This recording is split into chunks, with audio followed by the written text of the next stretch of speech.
الحمد لله نحمده ونستعينه ونستغفره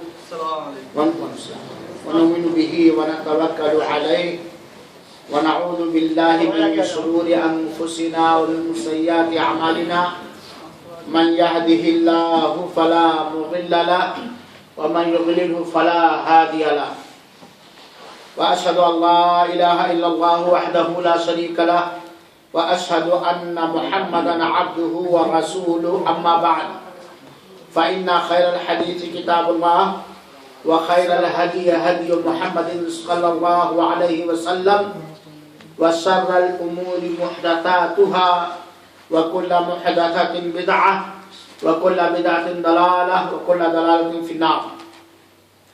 أعوذ بالله السميع العليم من الشيطان الرجيم. بسم الله الرحمن الرحيم. والذين آمنوا وعملوا الصالحات أولئك أصحاب الجنة هم فيها خالدون.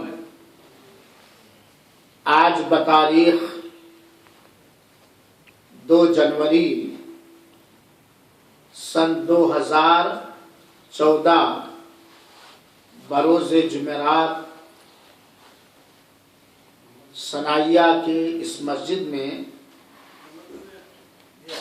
یہ جو دینی مجلس منعقد کی گئی ہے اور یہ جو پروگرام رکھا گیا ہے، اس پروگرام کا عنوان ہے جنت میں داخلے کے اسباب. جنت میں داخلے کے اسباب، سرگ میں پرویش کے کارن. اور انشاءاللہ العزیز قرآنی آیات کریمہ اور تاجدار مدینہ احمد مجتبی محمد مصطفیٰ صلی اللہ علیہ وآلہ وسلم کے سچے فرمان کی روشنی میں چند ایسے اسباب بتلانے کی جسارت کی جائے گی جس کا کرنا ہم سب کے لیے ممکن اور آسان ہے اور بآسانی ہم کر سکتے ہیں. ویسے تو جنت میں داخلے کے بہت سارے اسباب ہیں، لیکن میں آج کے اس پروگرام میں کوشش یہی کروں گا کہ انہی اسباب اور ذریعوں کو بتلاؤں جسے ہم ثنائیہ والے آسانی سے کر سکتے ہیں، بلا بہت زیادہ محنت اور جفاکشی کے آسانی سے کر سکتے ہیں. اور شاید جو باتیں بتلائی جائے یا جس کی طرف رہنمائی کی جائے وہ آپ کے لیے نئی بھی نہ ہو،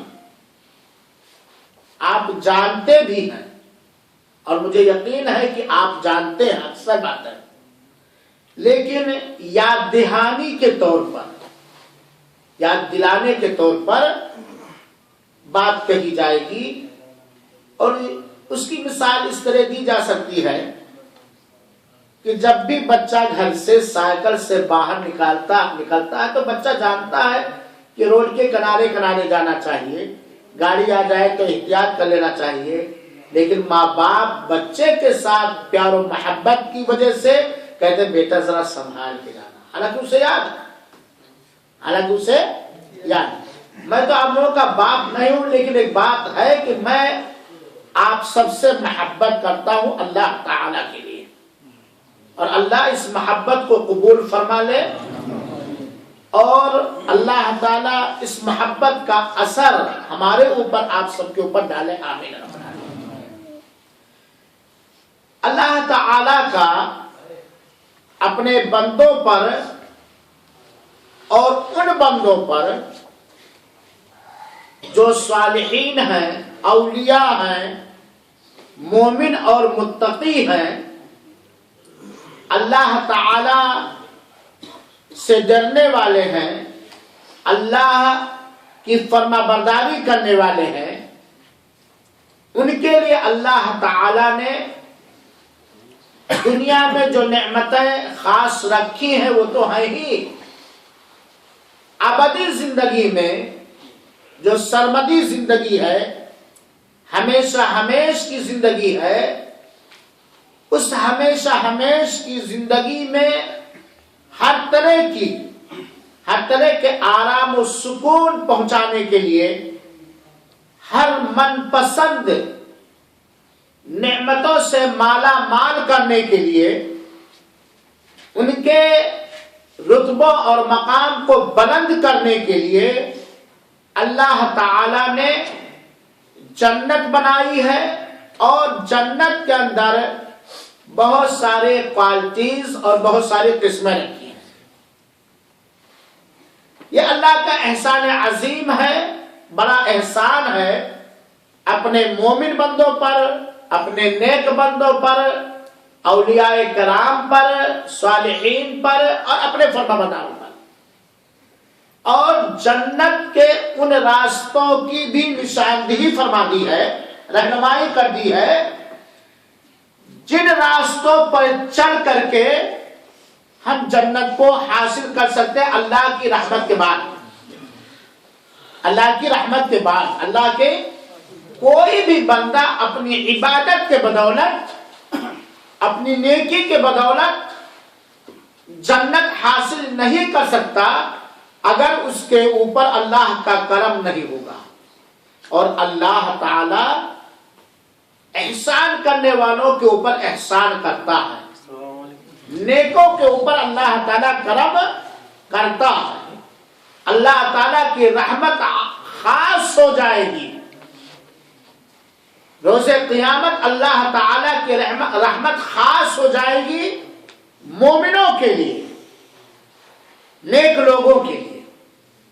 تو اللہ تعالیٰ نے جنت کے راستوں کی بھی نشاندہی کی ہے، اور جنت میں جانے کے لیے یا اپنے بندوں کو جنت کا شوق دلانے کے لیے، اور جنت تک اگرچہ جنت بڑی قیمتی ہے، بڑی مہنگی ہے، بہت غالی ہے، لیکن جنت تک جانے کے لیے اللہ تعالی نے ایک راستہ نہیں، دنیا کے اندر کروڑوں ہزاروں راستے بنائے ہیں۔ اور جنت میں داخل ہونے کے لیے اللہ تعالیٰ نے 8 گیٹ بنایا، 8 دروازے بنایا ہے، لیکن دنیا میں جنت تک پہنچنے کے لیے اللہ تعالیٰ نے ایک راستہ نہیں بتایا، ایک ذریعہ نہیں بتایا، ایک سبب نہیں بتایا، بلکہ کروڑوں ہزاروں انگنت راستے اور سبب بتلایا ہے اللہ تعالیٰ نے جنت تک پہنچنے کے لیے اور جنت میں جانے کے لیے۔ اور کچھ راستے ایسے ہیں جس پر مالدار ہی چل سکتے ہیں، کچھ راستے ایسے ہیں جس پر دلیر اور بہادر ہی چل سکتے ہیں، کچھ راستے ایسے ہیں جس پر تندرست ہی چل سکتا ہے۔ لیکن اللہ تعالیٰ نے سارے لوگوں کا خیال کر کے ایسے راستے اور ایسے اسباب اور ذرائع بتلائے ہیں جن پر ایک مالدار امیر ترین انسان بھی چل سکتا ہے، غریب بھی چل سکتا ہے، بیمار بھی چل سکتا ہے، تندرست بھی چل سکتا ہے۔ یعنی کوئی اللہ کے انسانی اور جناتی مخلوقات میں سے کوئی مخلوق یہ نہیں کہہ سکتا کہ اللہ تعالیٰ نے مجھ جیسے بے بس، کمزور، بیمار، لاغر، فقیر اور مسکین، لنگڑے، لولے، کانے کا، اندھے بہرے کے لیے جنت کا راستہ نہیں بنایا ہے۔ سبحان اللہ، سارے لوگوں کے لیے اللہ تعالیٰ نے مختلف راستے جنت کے بنائے ہیں۔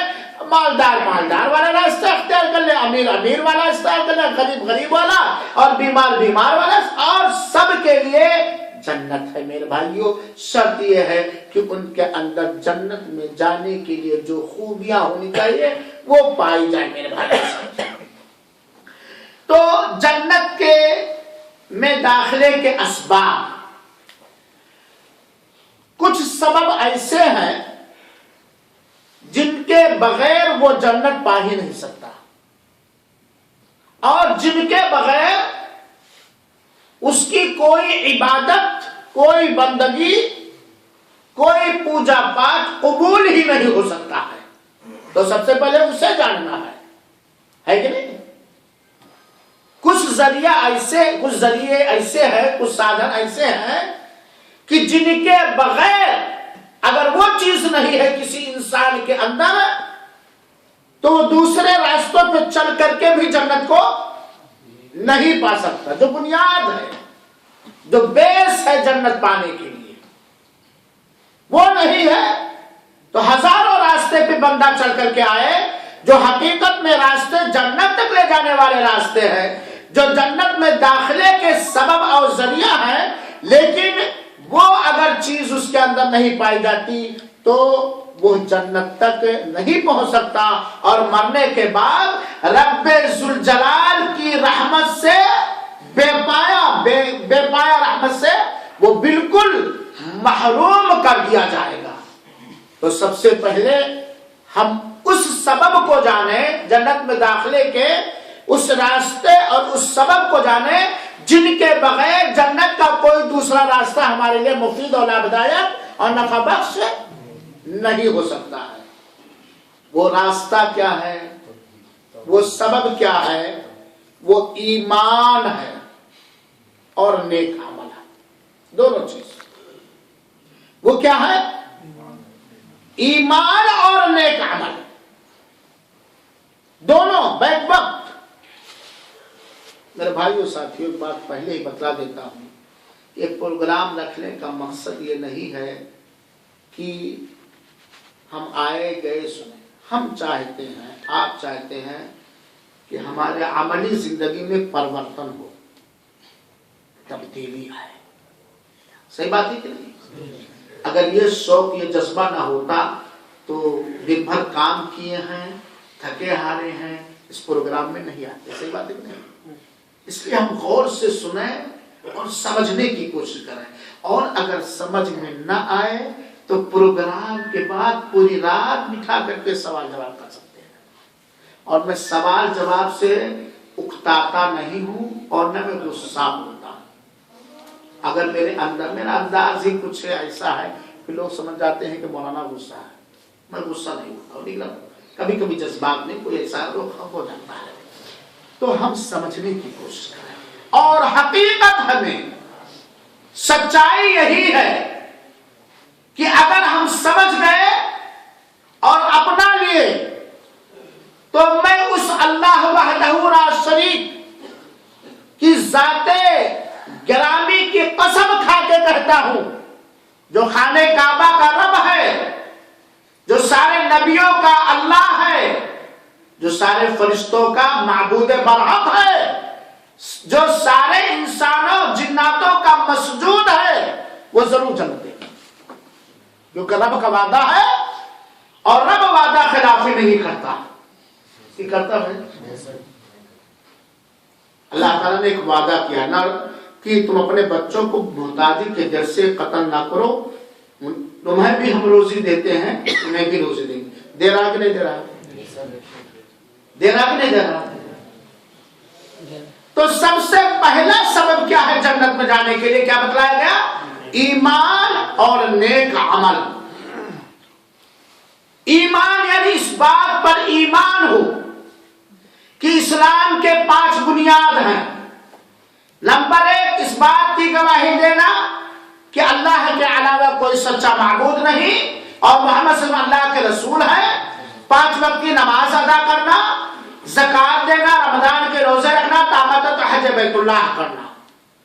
اور ایمان یہ ہے کہ اس بات پر ایمان لانا کہ اللہ تعالیٰ اپنے سارے کاموں میں اکیلا بے مثال ہے اور اس کا کوئی شریک و ساجھیدار نہیں، وہی اکیلے عبادت کے لائق ہے. اس کی مخلوقات میں سے کوئی نہ بڑی عبادت کا حقدار ہے اور نہ مکھی کے پر کے برابر کی عبادت کا حقدار ہے. اور اس بات پر ایمان لانا کہ اللہ تعالیٰ کے سارے رسول، جتنے بھی رسول اللہ تعالیٰ نے بھیجا ہے، چاہے ان کا نام ہمیں معلوم ہو یا ان کا نام ہمیں معلوم نہ ہو، وہ اللہ کے رسول تھے، وہ اللہ کے پیغامبر تھے. امانت داری کے ساتھ، دیانت داری کے ساتھ اپنے رب کے پیغام کو اپنی قوم تک پہنچایا ہے. انہوں نے جن چیزوں کی خبر دی ہے اس پر ایمان لانا، ان کی تصدیق کرنا اور ان کو اسی مقام پر رکھنا جو مقام ان کے رب ذوالجلال نے انہیں عطا کیا ہے. اور ایمان کا مطلب یہ ہے کہ اللہ تعالیٰ نے جتنی آسمانی کتابیں ان ساری کتابوں پر ایمان رکھنا کہ اللہ کا کلام ہے، یہ اللہ کی کتاب ہے، اللہ تعالیٰ کی طرف سے اتاری گئی ہے، اور سب کے اندر چینجنگ کیا ہے سوائے قرآن مجید۔ سارے لوگوں نے اپنے زمانے کے لوگوں نے اپنے اپنے آسمانی کتابوں میں چینجنگ کیا، تعریف کیا، تو بدل کیا سوائے قرآن مجید، اور وہ اللہ کا کلام ہے۔ اور اس بات پر ایمان رکھنا کہ سارے فرشتے اللہ کے نوری مخلوق ہیں، جن کی تعداد کتنی ہے کسی کو پتا نہیں، اور جو اللہ کا آرڈر ہوتا ہے وہی وہ کرتے ہیں، ان کے اندر خدائی کوئی کارنامہ نہیں ہے، ان کے اندر کوئی خدائی کارنامہ یا طاقت نہیں ہے۔ اور اس بات پر ایمان رکھنا کہ تقدیر کے اچھائی اور برائی پر ایمان رکھنا، اور مرنے کے بعد دوبارہ اٹھائے جانے پر ایمان رکھنا، اور جنت اور جہنم پر ایمان رکھنا، یہ ایمان۔ گویا ایک دن میں دو چیز اکٹھا نہیں ہو سکتی۔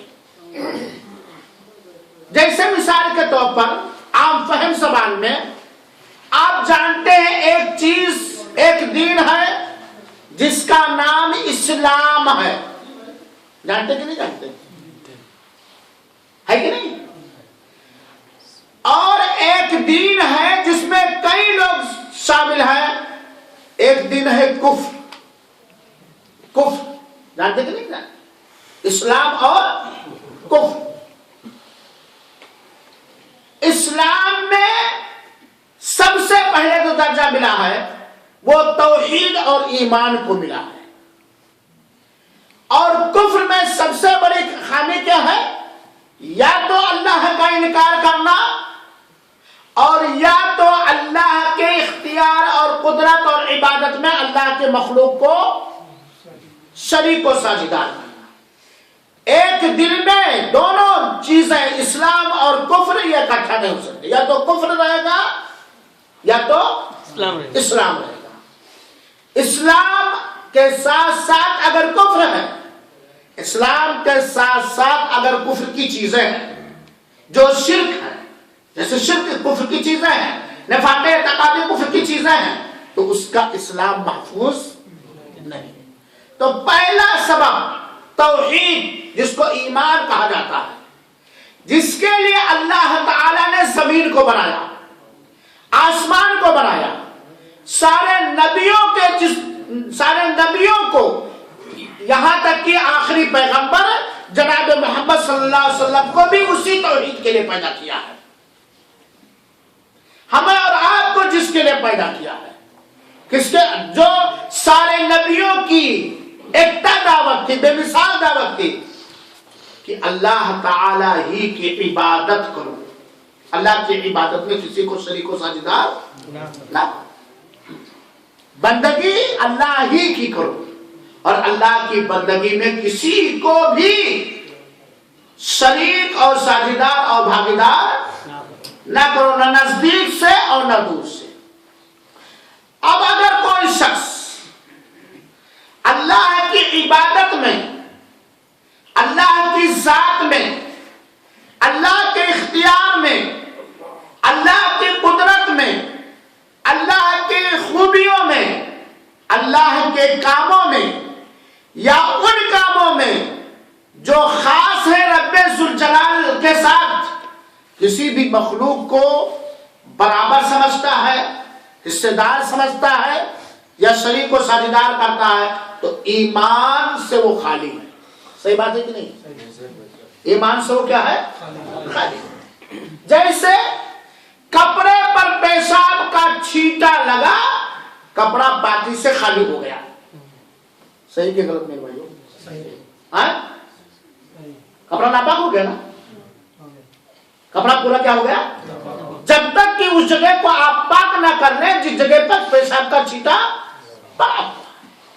ایسے ہی اگر ہمارے عقیدہ میں، میرے بھائیوں اس کو سمجھیے گا، اگر ہمارے اللہ کے بارے میں، رسولوں کے بارے میں، نبیوں کے بارے میں، فرشتوں کے بارے میں، کتابوں کے بارے میں، جنت اور جہنم کے بارے میں، تقدیر کے اچھائی اور برائی کے بارے میں جو عقیدہ رب ذوالجلال نے اتارا ہے، اس عقیدے میں کہیں کھوٹ ہے، کمی ہے، تو ہم لاکھ جنت کے راستوں کو تلاش کر لیں جنت تک نہیں پہنچ سکتے. آخر میں جا کر کے بریکر لگ جائے گا اور دنیا کی ساری محنت اکارت رائے گا اور برباد ہو جائے گا. اور اگر کوئی آپ حضرات میں سے کسی کے پاس آئے اور یہ سوال کر بیٹھے کہ بھائی ذرا ہمیں اس کا نام بتلا دو جس کے اندر خدائی کوئی خوبی، کوئی اختیار، کوئی طاقت، کوئی گڑ، کوئی اچھائی پائی جاتی ہے، تو آپ کیا کسی کا نام بتلا سکتے ہیں؟ ہے کوئی؟ صفی بھائی کہیں نہیں کوئی ہے؟ اللہ کی سوا کوئی، اللہ کی ذات کی سوا کوئی، اللہ کی ذات اکیلی، اللہ تعالی اکیلا بے مثال ہے. کیا دلیل ہے آپ کے پاس؟ کیا دلیل ہے کہ اللہ کے برابر یا اللہ کا ہمسر یا اللہ جیسا کوئی نہیں ہے؟ لو دلیل قرآن کریم کو کھولو اور سنو.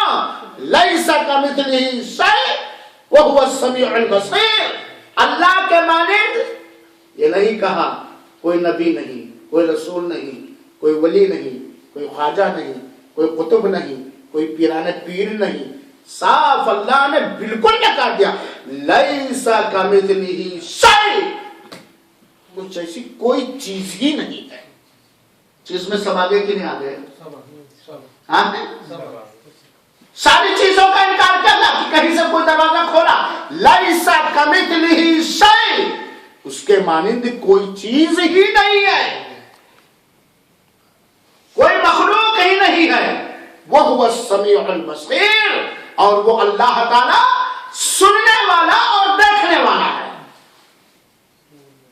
جس طرح اللہ سنتا ہے، جس طرح اللہ دیکھتا ہے، کوئی چیز نہ سنتی ہے اس طرح اور نہ کوئی چیز اس طرح دیکھتی ہے. اب اگر ہم کہیں ہمارا عقیدہ یہ ہو، ہمارا عمل یہ ہو، ہمارا گمان یہ ہو کہ جو چیزیں جس طرح اللہ سنتا ہے ویسے حضرت آدم بھی سنتے ہیں، حضرت نوح بھی سنتے ہیں، حضرت موسیٰ بھی سنتے ہیں، حضرت عیسیٰ بھی سنتے ہیں، تو آدم، نوح، موسیٰ، عیسیٰ کو اللہ کے برابر مانا کہ نہیں مانا؟ مانا کہ نہیں بھائی جان؟ مانا کہ نہیں مانا؟ کیوں نہیں مانا؟ ہاں، اگر ہم مان لیں کہ جس طرح اللہ سنتا ہے ویسے آدم، نوح، موسیٰ، عیسیٰ بھی سنتے ہیں، تو اللہ کا سننا ایک خوبی ہے اللہ کی. اس خوبی میں ان سارے نبیوں کو برابر مانا کہ نہیں مانا؟ برابر مان لیا نا. اگر یہ مانا تو برابر مان لیا، اور جب برابر مان لیا تو کیا ہو گیا؟ شرک ہو گیا. کیونکہ اللہ نے انکار کہ ہمارے برابر کوئی نہیں، ہمارے جیسا کوئی نہیں، ہمارے اختیار والا کوئی نہیں، ہمارے قدرت والا کوئی نہیں ہے. آپ بھی سنتے ہیں، ہم بھی سنتے ہیں، لیکن کیا ہم اس طرح سنتے ہیں جس طرح اللہ سنتا ہے؟ اور دوسری دلیل لو، قرآن پڑھو، قرآن کا ترجمہ پڑھو. قل هو اللہ احد اللہ الصمد لم یلد ولم یولد ولم یکن له کفوا احد ولم یکن له کفوا. اس کے معنی اس کے برابر کوئی ہے ہی نہیں، اس کے ہم پلہ، اس کے ہمسر، اس کے برابر کوئی نہیں. اور ساتھ ہی ساتھ یہاں یہ بھی سمجھنا کہ اللہ کسی کا محتاج نہیں اور اللہ کسی کے سامنے مجبور نہیں. اللہ کسی کا محتاج نہیں اور اللہ کسی کے سامنے مجبور. وہ مختار کل ہے، وہی حاجت روا ہے، وہی مشکل کشا ہے، وہی دینے والا ہے، وہی لینے والا ہے، اور اللہ کے علاوہ نہ کوئی دینے والا ہے نہ کوئی لینے والا ہے. اگر اللہ کو ہمیں نقصان پہنچانا چاہے تو اس کے نقصان سے کوئی روکنے والی ہستی نہیں ہے، اور اگر اللہ ہمیں نفع دینا چاہے تو اس نفع کو روکنے والی کوئی ہستی نہیں ہے. یہ ہے ایمان. تو سب سے پہلے ضروری ہے ایمان، اور ایمان کے ساتھ ساتھ نیک عمل. خالی ایمان لے آئے ایک، میں نے کہا سلام بھائی سے، سراغ بھائی سے ذرا پانی لے آؤ، ہاں لائے بہترین گلاس میں ڈھکا ہوا بڑے ادب سے، اور جب پینے لگا تو پتا چلا کہ بیوقوف بنا دیا. خالی دیکھنے میں پانی ہے اور حقیقت میں گلاس کیا ہے؟ خالی. میں مثالوں سے سمجھانا چاہتا ہوں. ایمان تو ہے جو ابھی بتلایا گیا، لیکن ایمان خالی ہے کن چیزوں سے؟ نیکیوں سے. ان عبادتوں سے اگر ہمارا ایمان خالی ہے، جن عبادتوں کا کرنا ہمارے اوپر فرض اور واجب ہے، تو گویا ہم جنت کے راستے پر نہیں، گویا ہم جنت کے راستے پر نہیں ہیں. کیونکہ ایمان کے ساتھ نیک عمل ہونا ضروری ہے. ایمان کے لیے نیک عمل ہونا ضروری ہے، اور عمل کے نیک ہونے کے لیے ایمان ضروری ہے. دلیل کیا ہے؟ پڑھیے جو صورتیں آپ کو یاد ہے. والعصر ان الانسان لفی خسر الا الذین آمنوا وعملوا الصالحات. فوراً اللہ نے ذکر کیا خسارے میں ہے سارے کے سارے، سوائے ان لوگوں کے جو کیا کہا؟ الا الذین آمنوا وعملوا الصالحات. فوراً اللہ نے ذکر کیا کہ نہیں، جو لوگ ایمان لائے اور عمل صالح کی. عمل صالح میں توحید کے بعد سب سے پہلا کام وہ عبادتیں ہیں جن عبادتوں کا کرنا بندے کے اوپر فرض اور لازم اور واجب ہے. خالی ایمان ناکام ہو جائیں گے ہم. بنا ایمان کے عمل صالح کی کوئی حیثیت، تو یہ لازم منصوب ہے میرے بھائی، لازم منصوب. وضو ہے تب نماز ہوگی، قبول ہوگی.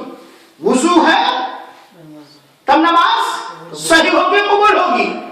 وضو نہیں ہے تو نماز قبول ہوگی. وضو کر لیا نماز نہیں پڑھے، وضو کا کوئی فرق نہیں. نماز پڑھ لیا بنا وضو کے، وہ نماز قبول نہیں ہوگی. بس سمجھا رہی کہ نہیں؟ ہاں بھائی آ رہی نا. تو ایمان کے ساتھ ساتھ عمل صالح. اسی لیے اللہ رب العالمین نے کہا سنو اور دھیان دو میرے بھائیو، ایمان کو بھی ہم سنواریں اور اپنے اعمال کو بھی ہم سنواریں. اللہ تعالیٰ سورہ بقرہ کی آیت نمبر 42 میں فرماتا ہے والذین آمنوا وعملوا الصالحات اولئک اصحاب الجنہ ہم فیہا خالدون. جو لوگ ایمان لائے اور نیک عمل کرتے رہے، آپ کی زبان میں ان کو جنت سے کوئی نہیں روک پائے گا. ان کو جنت سے کوئی نہیں روک پائے گا. وہ داخل ہو جائیں گے، اور جب داخل ہو گئے تو ان سے کوئی بھگا بھی نہیں پائے گا. داخل ہو گئے تو ان سے کوئی. جو لوگ ایمان لائے اور نیک عمل کرتے رہے اولئک اصحاب الجنہ، یہی جنتی ہیں. صادق بھائی یہی کیا ہے؟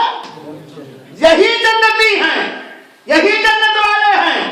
کیا پہچان؟ سورہ بقرہ کی آیت نمبر 82 میں اللہ تعالیٰ نے جنتیوں کے راستے کیا بتائے؟ ایمان اور نیک عمل. صحیح بات ہے کہ نہیں ہے؟ اور یہ بھی گارنٹی دے دیا کہ جنتی وہی ہیں. چاہے جہاں جنتی دروازہ بنا لے، تمہارے بنوانے سے نہیں ہوتا. تم کسی کو جنتی سمجھو یا نہ سمجھو، تمہارے سمجھنے سے نہیں ہوتا. جس کے پاس وہ ایمان ہے، جس ایمان کی دعوت دے کر کے اللہ تعالیٰ نے جبریل امین کو بھیجا نبی کے پاس، اور جس ایمان کی دعوت نبی پر حق نے دیا، اور جس کے پاس وہ عمل ہے جو عمل نبی کے طریقے کے مطابق ہے، جو عمل نبی کی سنت کے مطابق ہے، جو عمل نبی کے فرمان کے مطابق ہے، وہ جنتی ہے. وہ کیا ہے؟ جنت. اولئک اصحاب الجنہ ہم فیہا خالدون. صلاح بھائی ہمیشہ ہمیشہ اسی میں وہ رہیں گے. کہاں رہیں گے؟ یہ نہیں کہ 1 مہینہ کے لیے، 2 مہینہ کے لیے. اللہ تعالی ہم سب کے ایمان کی اصلاح فرمائے، ہمیں سچا مومن بنائے، اور ہم سب کو نیک عمل کرنے کی کوشش توفیق دے. تو میرے بھائیوں، ایمان کے ساتھ اپنے عملوں کی ہم سدھار کریں. ان عملوں میں لاپرواہی نہ کریں جن عملوں کا کرنا ہمارے اوپر فرض ہے. کیونکہ بنا ایمان اور نیک عمل، یہ نہیں کہ تمنا سے مل جائے گی، یہ نہیں کہ ذرا ایم پی صاحب کے گاڑی کو دھو دیں گے، پلاٹ کا پلاٹ الاٹ کر دیں گے. ایمان.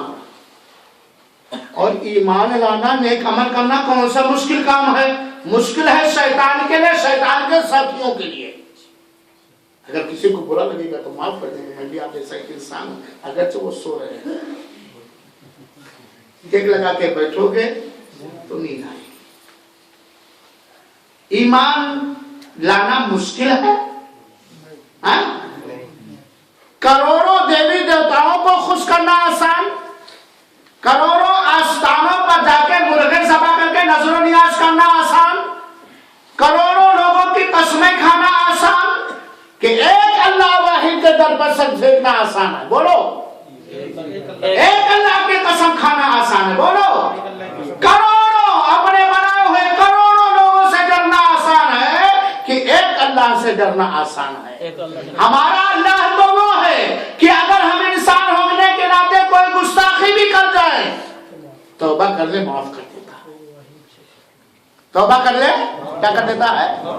لیکن کسی بھی انسان کو آپ ذرا تکلیف دے کے دیکھیں، 1000 بار توبہ کریں، کوئی پھر دوبارہ کرتے سالے سدھرنے والا نہیں ہے. بات نہیں. انسان کے اندر، کسی مخلوق کے اندر اتنی کیپیسٹی اور چھمتا اور طاقت نہیں ہے جو کسی انسان کو ہمیشہ اس کے لیے معاف. یہ کس کی طاقت ہے؟ یہ چھمتا کس کے پاس ہے؟ رب اللہ. ہم فیہا خالدون، ہمیشہ ہمیشہ. کہاں چاہتے ہیں ہم لوگ؟ 1-2 مہینہ کے لیے؟ میرے بھائی ایمان اور عمل سارے. اور اسی طرح اللہ کے رسول اکرم صلی اللہ علیہ وسلم کے پاس سفیان بن عبداللہ الثقفی آئے اور عرض کیا، اے اللہ کے رسول، قل لی فی الاسلام قولا لا اسأل عنہ احدا بعدک. اسلام میں کوئی ایک بات بتا دیجئے کہ پھر آپ کے بعد کسی سے میں نہ کوئی سوال. کوئی ایک چیز بتا دیجئے رسول اللہ صلی اللہ علیہ وسلم کہ میں اسی پر گاج لگا لوں اور پھر کسی اور سے کچھ پوچھنے کی ضرورت پڑے جنت پانے کے لیے، رب کو خوش کرنے کے لیے. ایک چیز بتا دیجئے بس. کون جائے گا کروڑوں جھمیلے میں بنے کے لیے؟ ایک چیز بتا. اللہ کے رسول اکرم صلی اللہ علیہ وسلم نے کہا، قل آمنت باللہ ثم استقم. تم یہ کہو میں اللہ پر ایمان لایا. کس پر ایمان لائے؟ اللہ پر، اللہ کی وحدانیت پر، اللہ کے اختیار پر، اللہ پر ایمان لائے. اور پھر اسی پہ ڈٹے رہو. کسی بھی طریقے سے تمہارا قدم ایمان کے دہلیز اور گیٹ سے ڈگمگانے نہ پائے. ثم استقم، اسی پر چلے رہو، اسی پر ڈٹے. کیا کوئی مشکل کام ہے؟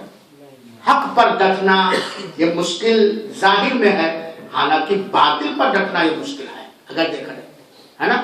تو اللہ کے رسول اکرم صلی اللہ علیہ وسلم نے یہ رہنمائی فرمائی. سنو ایک اور حدیث. اللہ کے رسول اکرم صلی اللہ علیہ وسلم نے فرمایا، اور یہ روایت ابو داؤد کی ہے. اللہ کے رسول فرماتے ہیں، انا زعیم بیت فی ربد الجنہ. میں جنت میں نچلے حصے میں ایک گھر کا گارنٹی ہوں، لیڈر ہوں، پیشوا. یعنی میں گارنٹی لیتا ہوں، میں ضمانت دیتا ہوں جنت کے نچلے حصے پر اس شخص کے لیے، یہ عمل صالح کی بات کر رہا ہوں آگے، اس شخص کے لیے جو جھگڑا، لڑائی، مار پیٹ، بحث و مباحثہ چھوڑ دے، اگرچہ وہ حق پر ہی کیوں نہ ہو. ٹھیک ہے، آپ کہہ رہے ہیں کہ یہی توحید ہے. دوسرا آدمی ان پڑھ ہے، جاہل ہے، یا اس کا دماغ نہیں کھلتا ہے، وہ کہتا نہیں ہمیں تو کرنا یہی، ہمیں تو بغیر اجمیر جائے نجات ہی نہیں ملتی، ہمیں تو اجمیر والے ہی دیتے ہیں. آپ سمجھائیے، لیکن اگر وہ جھگڑالو ہے